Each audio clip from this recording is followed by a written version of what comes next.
Dear brothers, I am Adama. Continuing our journey, let's go to chapter 2 of book 2 of Telos. In the hearts of many there is doubt, in the hearts of many there are many questions. If we are so powerful, if we are so close, why don't we do anything? Understand, for every action there is a reaction. What happens to those people who have an ego bigger than their body?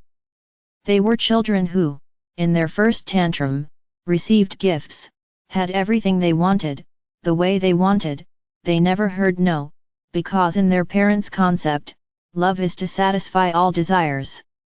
This is how tyrants are born, those who do not accept denial under any circumstances, those who do not accept the ego's challenge, they do not accept challenges to their ideas. Many of these tyrants today are rulers of their own world, of the surface of this planet. They do not accept any type of agreement that interferes with their ideas or their power. It has already been said by many here that many leaders on this planet know of our existence and know what will come in the future, and many are taking a stand, looking at their own power with different eyes. But I could say that the great leaders are those who have always dominated, they are those who have caused all the poverty and all the hunger on the planet. And they will continue to do so until the last moment. There are bad losers and those who lose from the heart. Those who lose heartily are those who enter into any type of dispute, do not win and understand that there is a lesson to be learned there. It is not something to hate, anger, revenge, because you lost, accept the loss with your heart. But there are those who do not accept losing, and when they lose they try in any way to cross the winner's path, and often take him out of his own way, understand as you wish. So they are those who will do anything to not lose. They never see themselves as losers, they never see themselves as the ones who will be at the bottom, as they imagine. And most of the time they do everything dishonestly to become the winner again, and no matter what needs to be done to them, they will do it.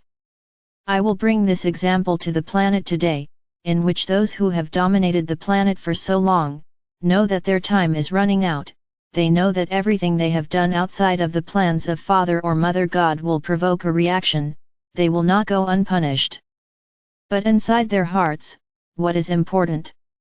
I will not emerge as a loser. I leave but I destroy what I created, because this is how they see themselves, as owners of the planet. And I can tell each one of you that we have done a lot to prevent what they wanted to do, which was to destroy this planet entirely. Underground bases weren't made in the center of the earth for nothing. The idea was to implode the planet from the inside out, but these bases no longer exist, everything has been dismantled. What can they do now? Everything that hits you on the surface, everything that brings fear and hopelessness, new techniques, new laws, new ideas that to many will seem wonderful, but that in the end are just sinking more and more the physical bodies of the inhabitants of the surface, and consequently destroying Gaia's body, increasingly contaminating the planet's body. But we always like to remember something: are you puppets? Are you manipulable dolls? No, they're not. You have free will, you agree with a lot of things if you want to agree. We understand that many things that happen you cannot resist. Maybe not? Wouldn't this be the case, a great collective uprising against those who decide, and decide against the planet? You have the strength to do this, but you don't believe in your own strength. So they don't think they can change anything, so they simply accept it and then complain. So my brothers, the lessons are there to be learned. We can't just come in and cleanse your planet of everything. The galactic brothers around you have this technology for this almost instantaneous cleaning, but what would you learn? I would say it would be more dangerous than it is today, because you would be sure that you could do anything and everything would be resolved, would give them more power. So we can't do anything except help you expand your own consciousness, so that this expansion makes you question a lot of things, makes you not accept a lot of things. The big problem of humanity on the surface is thinking that it has no power, that because it is one, it doesn't change anything. And I would say that you are very mistaken, because all it takes is for one to think about changing and this consciousness expands. Read about the 100th monkey and you will understand what I am saying.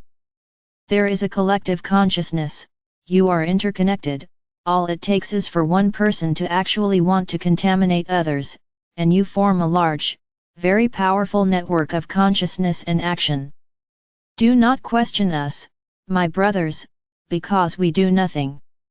I can tell you that our work has been tireless, because if we were effectively doing nothing, the planet would have already been destroyed.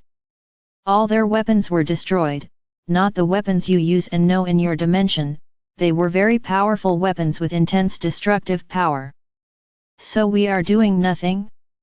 The Galactic Brothers who are around destroyed the bases, the ships, everything that was there, but we are doing nothing? Why the question?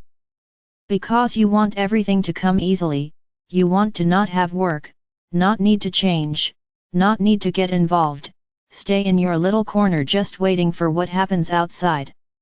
So I would say that this moment is the moment for those who stand up and act. Anyone who stands still in their corner waiting for things to happen outside without taking any action will be swallowed up by everything that will come. And then you won't be able to get out of this great mud. The expansion of the consciousness of those who are vibrating light and love for everyone on the planet and for the planet, causes your vibrations to increase, and you are increasingly able to change what is being changed, because when your consciousness collectively grows and they make big decisions, we intervene to make these decisions happen. So there needs to be a collective interest in change. This greatly speeds up the process, and I can say that today the process is very accelerated because you did it. You wanted it that way, but you continue to feel incapable and powerless. Look around, but learn to look. When you look at something, get out of the mud that many of you are still involved in. Get out of the mud and look outside of it, and you will see that you are able to stay outside of it, that when you are inside it you see the world in a way that is totally hopeless, totally without solution, that there is no way to get to this world that we are talking about.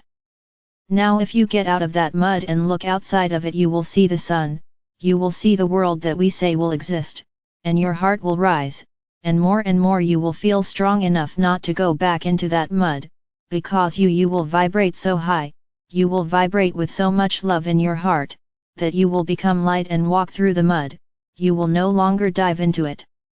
Now if your heart falters, if your heart doubts, so my brothers, there are no miracles. There is no salvation like a rescue. Salvation will have to come from each of your own hearts. It will have to come from what you believe. It will have to come from your changes, it will have to come from your desires. This will all rescue them from that mud. The choice, my brothers, to be in the mud or out of it is up to each one of you. There is no way to be in two places, either you are there or you are out. Because when your bodies become light they are expelled from the mud, now all it takes is a wait for the body to dive in its entirety. There is no middle ground, there is no way to be half there, half out. Look at everything with love. Every problem that appears, look at it as an expansion of collective consciousness about a fact that was previously hidden, no one knew about. It's not getting worse, it's just being revealed.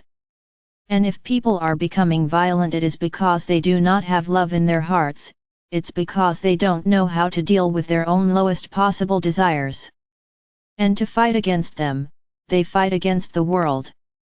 It may be that one day they wake up and realize how wrong they are, that the path is not revolt. There is only one way out of the mud, love, for everything and everyone.